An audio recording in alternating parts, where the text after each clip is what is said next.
and then drag it down. Notice you have them in a sequence by 3. If you want them in a sequence by 4, just simply change second number here to be 1, 5, then drag it down,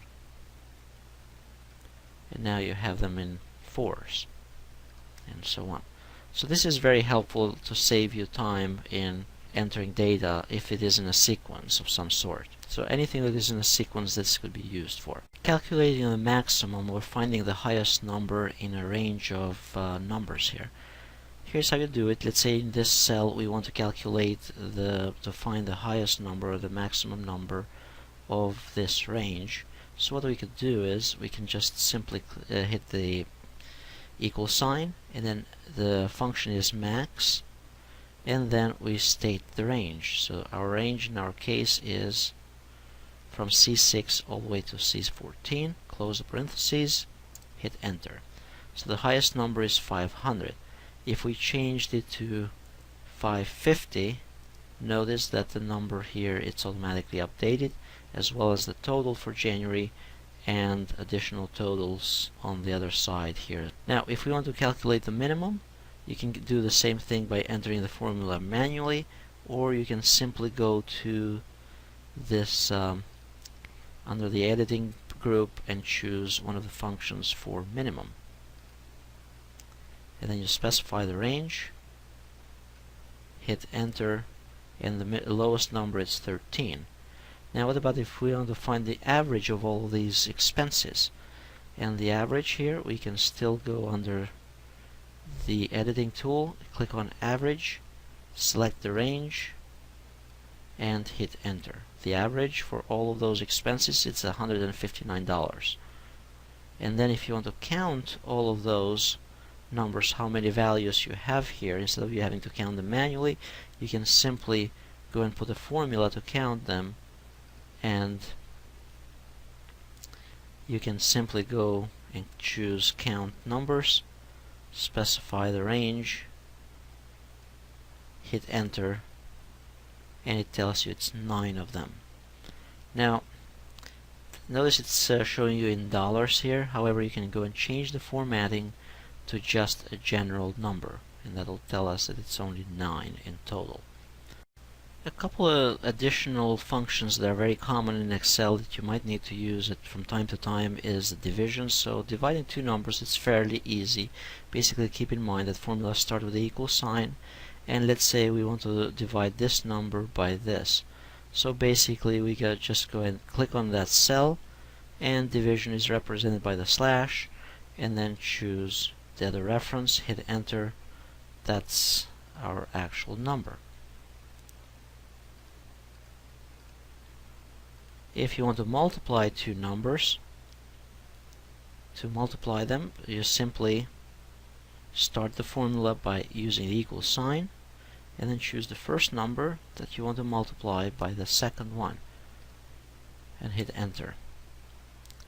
And if you want to subtract two numbers, you can still do the equal sign to start the formula. You choose the first reference minus the second one, and hit enter.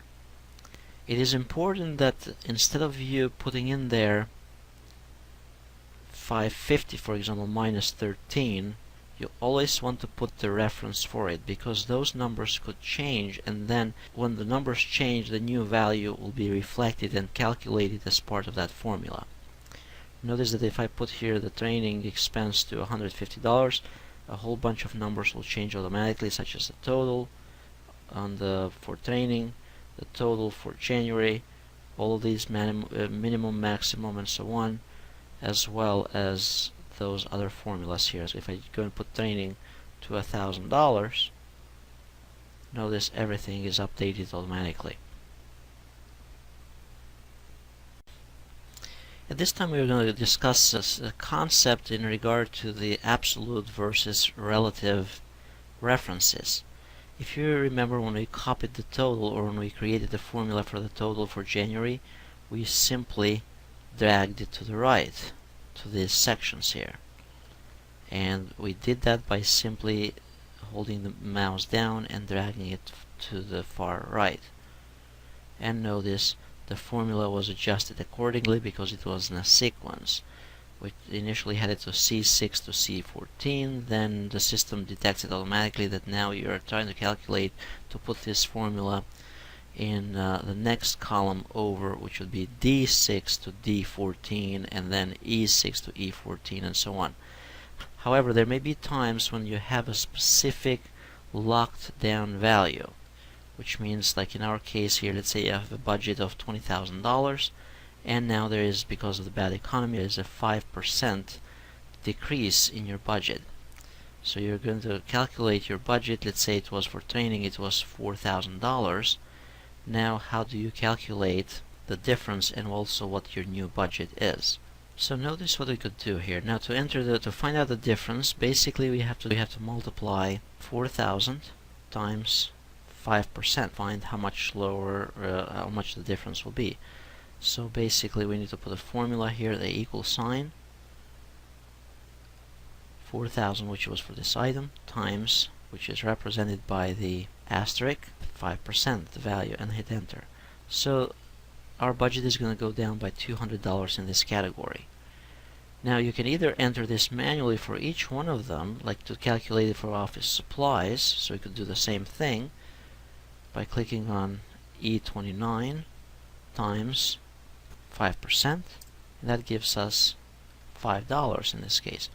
Or we could make it simpler for ourselves and drag this formula down. However, notice when you drag the formula down, notice that the calculation is not correct. You had a $5,000 budget for advertising.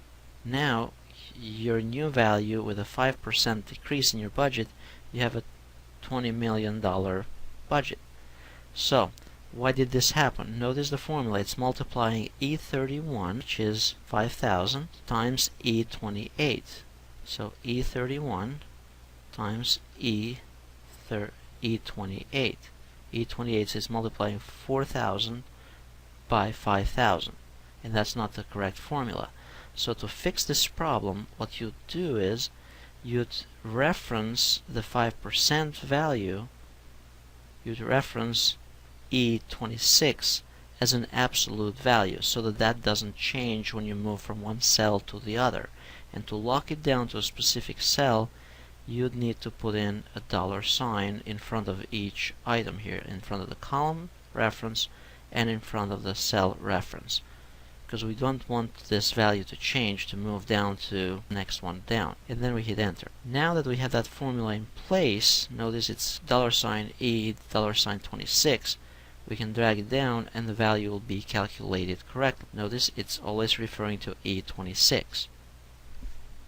So this is what's referred to as absolute references. So we have the first part of it, our reference, it's a relative reference, which means you can move from one cell to the other in a sequence, and then the second part of it, it's locked down to just calculate based on E26 by using the $sign. They also have the mixed references, and mixed references is when you're locking it either by the column or by the row reference. I know it may not be as clear of a concept, but basically you'd use it when you have, let's say, a decrease, a number that you always want to refer to, or a coupon code for the sales that are being applied from now on, or some kind of specific cell that you want to refer to. Now, a couple things in regard to the formatting of this spreadsheet. Basically, you can select the area that you want to format,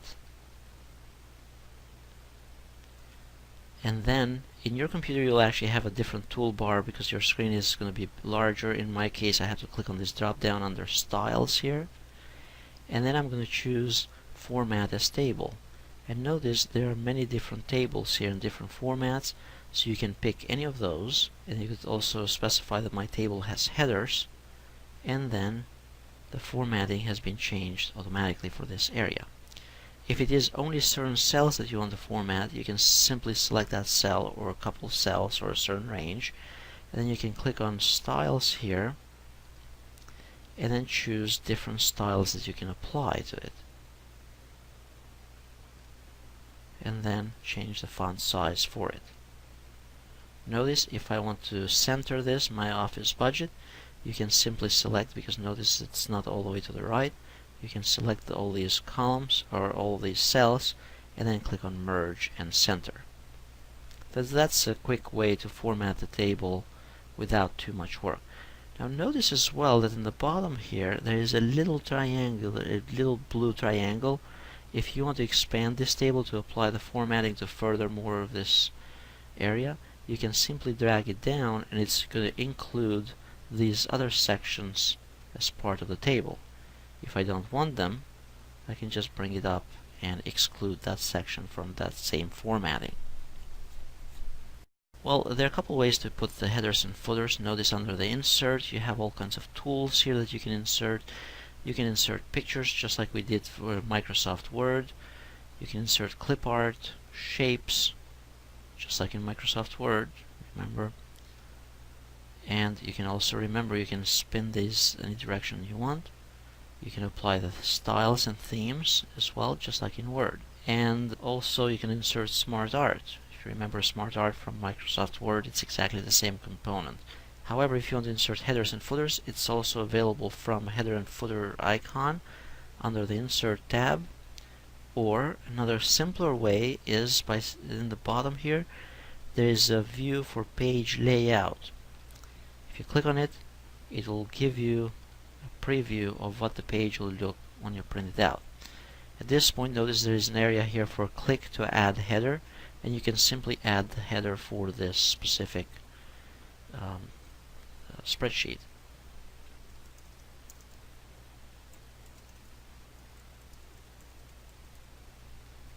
And of course you can make the font here. You can format this using the same tools that you have under the Home tab. Same concept for the footer, so you can scroll to the bottom of that page and you can click on Insert Footer.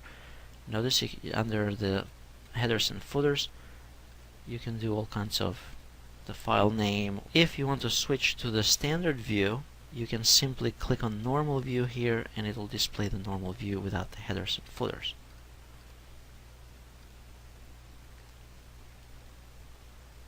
So you have the layout and the normal view. In our case, if we want to delete this column, you can simply right click, choose delete, and everything will be shifted to the left for our spreadsheet so that it can fit on that page.